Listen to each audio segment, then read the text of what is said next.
दोस्तों, प्यार में एक इंसान किस हद तक गुजर सकता है आप सोच भी नहीं सकते। एक लड़की जो कि किसी लड़के से प्यार करती थी, लेकिन उसकी शादी कहीं और हो जाती है। लेकिन वो अपने प्रेमी को भूल नहीं पाती। एक दिन उसे फोन लगाती है और कहती है, क्या हाल है, तुम तो मुझे भूल ही गए। प्रेमी कहता है कि तुम्हें कैसे भूल सकता हूं, लेकिन मेरा हाल मत पूछो, बहुत बुरा हाल है। कहती है, क्या हुआ। कहता है कि बहुत परेशानी में हूं, 25-30 लाख रुपयों का मेरे ऊपर कर्ज है। वो कहती है कि मेरे पास आओ, तुम्हारी सारी परेशानी दूर कर दूंगी। प्रेमी कहता है, मजाक मत करो। वो कहती है, मैं मजाक नहीं कर रही हूं, तुम वीडियो कॉल करो, मैं तुम्हें कुछ दिखाती हूं। दोस्तों, उसके बाद वीडियो कॉल पर वो अपना सारा घर उसे दिखाती है। अपने घर में रखी हुई अलमारी दिखाती है, अलमारी तिजोरी सब दिखाती है और कहती है कि इसके अंदर बहुत गहने हैं, मेरे ससुर और मेरे पति के पास बहुत माल है, मैं तुम पर सब कुछ लुटा सकती हूँ।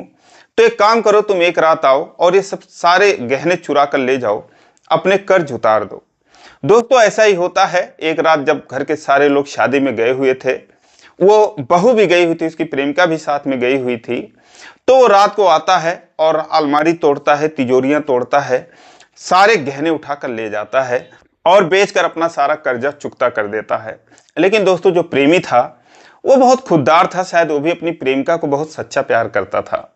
इसीलिए जो गहने ले जाता है तो सारा कर्जा उतारने के बाद कुछ गहने बच जाते हैं, यानी कि जरूरत से ज्यादा थे। तो वो गहने वापस एक हफ्ते बाद लेकर आता है और अपनी प्रेमिका के आंगन में फेंक कर चला जाता है। लेकिन अब उसको क्या पता कि इस एक हफ्ते के दौरान वहां पर उसके पति और उसके ससुर जो है वो सीसीटीवी कैमरा लगवा देते हैं। अब ज्यादा हीरोगिरी के चक्कर में दोस्तों वो पकड़ा जाता है और दोस्तों अपने साथ अपनी प्रेमिका को भी डुबा देता है। तो दोस्तों, आज की कहानी भी कुछ ऐसी ही है। एक नई नवेली दुल्हन अपने कमरे में सोई थी, लेकिन वो अपने मैके के यार को भूल नहीं पाती है। 5 साल से उसे प्यार कर रही थी और उसका पति जब उसे छोड़कर विदेश चला जाता है तो दोस्तों हफ्ते में एक बार वो अपने प्रेमी को बुलाती थी।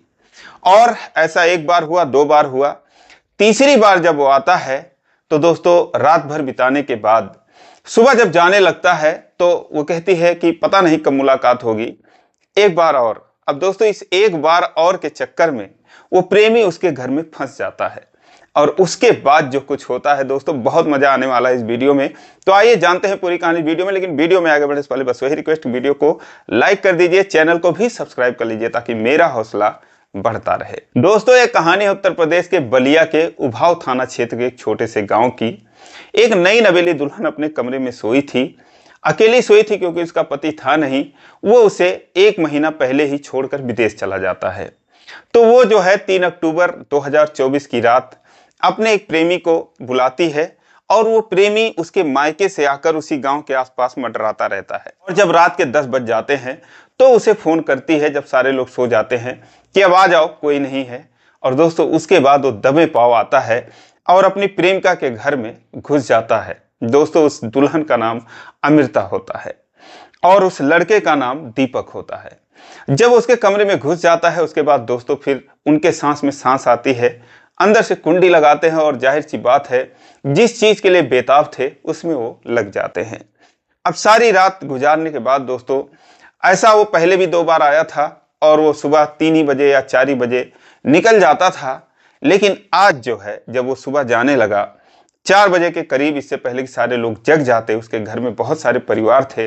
दुल्हन के कमरे के आगे उसके सास ससुर और उसके छोटे ससुर, उसकी नंदे, तमाम लोग थे। तो ये सारे लोग सोए थे।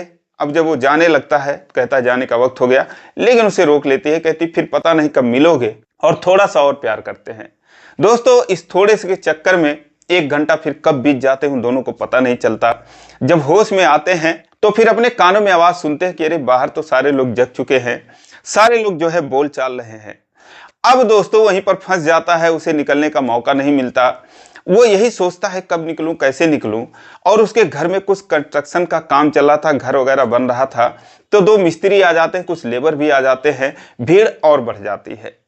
अब जो बहू थी वो कमरे से बाहर निकलकर रोज की तरह तो अपना काम कर रही थी, लेकिन कमरे के बाहर उसने कुंडी मार दिया कि कोई कमरे के अंदर जाए ना। लेकिन जो बच्चे थे दोस्तों, जो बच्चे होते हैं उनको दुल्हन का कमरा बहुत पसंद आता है, क्योंकि इसमें कुछ ना कुछ खाने की चीजें उनको मिल जाती हैं, साफ सुथरा बिस्तर रहता है, सब कुछ नया नया रहता है। तो तो अक्सर उसी दुल्हन के कमरे में उसके बेड पर खेलते रहते हैं। अब दोस्तों जब उसी दिन वो कमरे में जाने की कोशिश करते हैं तो बाहर से कुंडी लगा था और वो कमरे के आसपास ही रहकर उन बच्चों को मना करती है कि अंदर मत जाओ। अब दोस्तों बच्चे आते हैं और उसकी सास से कहते हैं कि आज जो भाभी जो है कमरे में जाने नहीं दे रही हैं और बाहर से कुंडी मार रखी है। अब सास जो है वो आती है और जैसे ही कमरे की तरफ बढ़ती है वैसे ही दुल्हन जो है अमृता जो अपने कमरे में घुस जाती है और अंदर से कुंडी मार लेती है। अंदर से कुंडी मारने के बाद अब वो डरी डरी वहां पर अंदर दीपक भी था और सास जो है जाके दरवाजा खटखटाने लगती है कि बहू क्या बात है, क्या परेशानी है। अब वो अंदर से कोई जवाब नहीं देती, ज्यादा खटखटाने के बाद कहती है कि अभी आ रही हूं। लेकिन दोस्तों अब उस सास को कुछ शक हो जाता है कि क्या बात है आखिर आज। अब वो दरवाजा पीटती रहती है, आखिरकार उसे दरवाजा खोलना ही पड़ता है।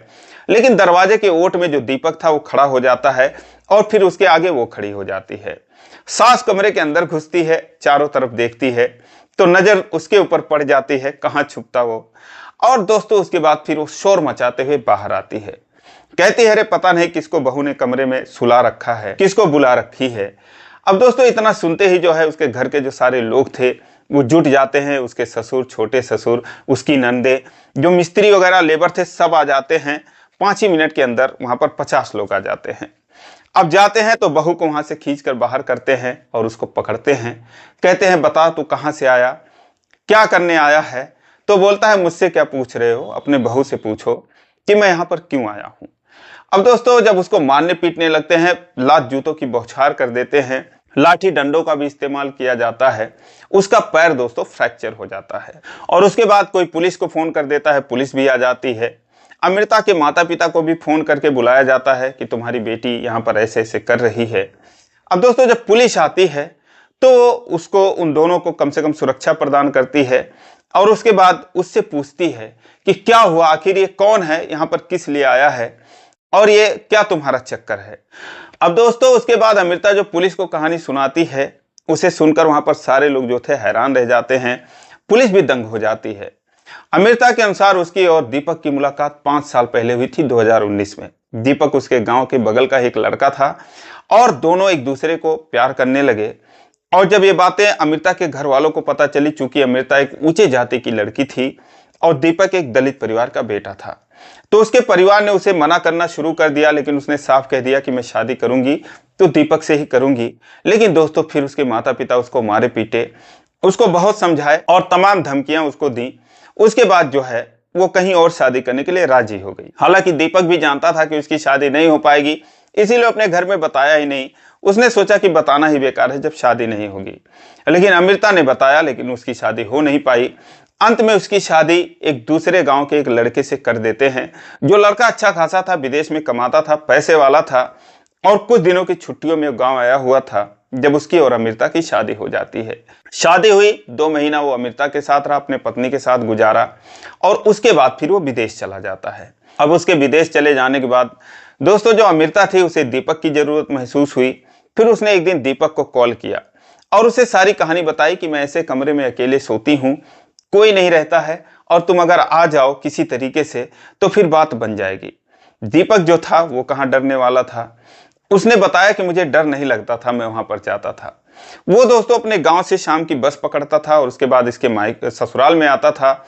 ससुराल में आने के बाद वो इधर उधर अपना टाइम पास करता था और रात को जब 10-11 बज जाते थे तो दबे पांव उसके कमरे में घुस जाता था। उसके बाद दोस्तों वो रात भर वहीं पर रहता था और सुबह होने से पहले 3-4 बजे करीब वो वहां से निकल जाता था। ऐसा दोस्तों एक बार आया और उसके बाद चला गया। फिर 1 हफ्ते बाद अमृता ने उसे कॉल किया कि फिर आ जाओ। वो फिर आता है और फिर चला जाता है। अब 2 बार जाने के बाद फिर 1 हफ्ते बाद वो कॉल करती है, फिर उसी तरीके से आ जाता है, कमरे के अंदर घुस जाता है। लेकिन दोस्तों अब की बार जैसा कि मैंने बताया कि रात भर गुजारने के बाद फिर जब सुबह हुई तो वो जाने लगा, तो कहने लगी कि पता नहीं अब फिर कब आओगे, कब नहीं आओगे और थोड़ा और प्यार कर लो। अब दोस्तों उसके बाद फिर वही 1-2 घंटे बीत जाते हैं, सुबह हो जाती है, सारे लोग जग जाते हैं। उसके बाद निकलने का मौका नहीं मिला और फिर जो है पकड़े जाते हैं और उसके बाद ये सारा हंगामा होता है। उसके बाद फिर पुलिस पूछती है कि चलो ठीक है। जब वो कहानी सुनती है, कहती है कि ऐसा तुम्हें नहीं करना चाहिए था, लेकिन अब तुम बताओ तुम किसके साथ रहना चाहती हो। उधर उसे कमरे में लोग बंद कर रखे थे, वो कहती है कि मैं इसी के साथ रहना चाहती हूँ इसी के साथ जाना चाहती हूँ। उन्होंने कई बार पूछा, उसने हर बार यही बताया कि मैं जो है दीपक के साथ ही रहूंगी, इसी के घर जाना चाहती हूँ। अब दोस्तों उसके बाद अमृता के माता पिता भी वहां पर पहुंचते हैं। खूब हंगामा होता है, बहुत बवाल होता है। लेकिन दोस्तों वो लोग जो है अपनी बेटी को अपने घर लेकर चले जाते हैं, या यूं कहें कि ससुराल वाले जबरदस्ती उसके साथ भेज देते हैं। और दीपक के भी माता पिता आते हैं, वो भी उसे वहां से छुड़ा कर ले जाते हैं। लेकिन 2 दिन बाद फिर वो वापस फोन करते हैं, कहते हैं कि मेरी बेटी ने अपनी गलती स्वीकार कर ली है, अब वो कोई ऐसी हरकत नहीं करेगी, आपके घर में इज्जत से रहेगी, सही तरीके से रहेगी। और फिर सुलह समझौता के साथ उसे लाकर वापस उसके ससुराल में कर जाते हैं। लेकिन दोस्तों अब एक बार दाग लग चुका तो वो कहाँ छूटने वाला। घर वाले जो है उसको ताना मारते हैं, उसकी नंदे ताना मारती हैं, सास ताना मारती है कि मेरे यहाँ तो तूने 2 ही महीने गुजारे, उसके साथ तो तू 5 साल से रिलेशन में थी, तो यहाँ किस लिए आई है। तरह तरह की बातें कहने लगे। और उसके बाद उन्होंने कहा कि तुझे यहाँ नहीं रहने देंगे। फिर वो कहते हैं चलो इसको इसके मायके छोड़ आते हैं। लेकिन अब की बार अमृता ने कहा कि अब मैं अपने मायके नहीं जाऊंगी, अगर आप लोगों को छोड़ना है तो आप लोग मुझे दीपक के घर छोड़ दो। लेकिन ये लोग दीपक के घर कैसे छोड़ते। आखिरकार एक बार फिर पंचायत बैठाई जाती है और सारे लोगों ने मिलकर फैसला किया कि अब जो अमृता है वो दीपक के घर जाएगी। सुलहनामा हुआ, वहां पर सब कुछ हुआ और उसके बाद दीपक उसे अपने घर लेकर जाता है, बाकायदा विदाई कराकर लेकर जाता है। हालांकि इस दौरान उसके पति का क्या स्टैंड था, जो कि विदेश में था। अमृता की तो उससे बात नहीं हुई, लेकिन घर वालों ने उससे बात किया होगा तो उसने यही कहा होगा कि उसको उसके घर छोड़ दो। और जब अमृता से भी पूछा गया, क्योंकि वहां पर मीडिया थी, तो मीडिया के लोगों ने पूछा कि क्या तुमने अपने पति से नहीं बताया कि तुम किसी लड़के से प्यार करती हो, तो कहती मैंने बताया था, तो उन्होंने बोला जिससे प्यार करती है उसी के पास चली जा। उन्होंने मजाक में ले लिया और मेरी बात को हंस के टाल दिया। तो इस तरीके से वो अपने पति से बताने की भी कोशिश की थी, लेकिन उसका पति समझ नहीं पाता है। लेकिन जब ये सब कुछ वाकया हो गया तो आखिरकार उसको उसके प्रेमी के घर भेज दिया जाता है। अब इन सब में दोस्तों जो अमृता थी, उसके माता पिता तो उससे बहुत नाराज हो गए, क्योंकि वो जब दोबारा भेजे थे तो यही बोले थे मेरे घर पर कभी मत आना। और इधर उसके सास ससुर थे, जाहिर सी बात है वो भी नाराज हो गए। लेकिन इसमें जो दीपक के माता पिता थे, जब उनसे मीडिया वालों ने पूछा कि अब तो तुम्हारे बेटे की वजह से इसके माँ बाप छूट गए, इसका इतना अच्छा ससुराल था वो भी छूट गया, तो दीपक के माता पिता जो जवाब देते हैं वो कहते हैं कि इसके माता पिता भी समझो यही है, माई बाप सब कुछ यहीं पर हैं, हम ही सास ससुर हैं, हम ही माता पिता हैं, यहाँ पर हमारे जीते जी इसको कोई तकलीफ नहीं होगी, जो भी हुआ अच्छा हुआ, अब ये मेरे घर की बहू है, हम इसको इज्जत से रखेंगे, हमें किसी से कोई तकलीफ नहीं है। तो दोस्तों उनकी बातें सुनने के बाद कम से कम जो अमृता थी उसके दिल को सुकून मिला, वो लोग उसे अपने बहू के रूप में रख रहे हैं। और दीपक का कहना है कि जब उसका पैर जो फ्रैक्चर हो गया था, लोगों ने मार के जो कर दिया था, वो ठीक हो जाएगा, वो भी कहीं कमाने जाएगा और अपनी पत्नी को बहुत अच्छे तरीके से रखेगा। तो दोस्तों इस तरीके से लोग कर जाते हैं कि जिस पर यकीन कर पाना मुश्किल होता है। दोस्तों ये रही आज की कहानी, आपको कैसी लगी कमेंट करके जरूर बताएं, गलती किसकी थी ये भी बताएं, और जरा भी अच्छी लगी हो तो वीडियो को लाइक कर दीजिए, चैनल को सब्सक्राइब कर लीजिए इसी प्रकार की कहानियों के लिए। फिर मिलेंगे अगले वीडियो में, तब तक के लिए जय हिंद।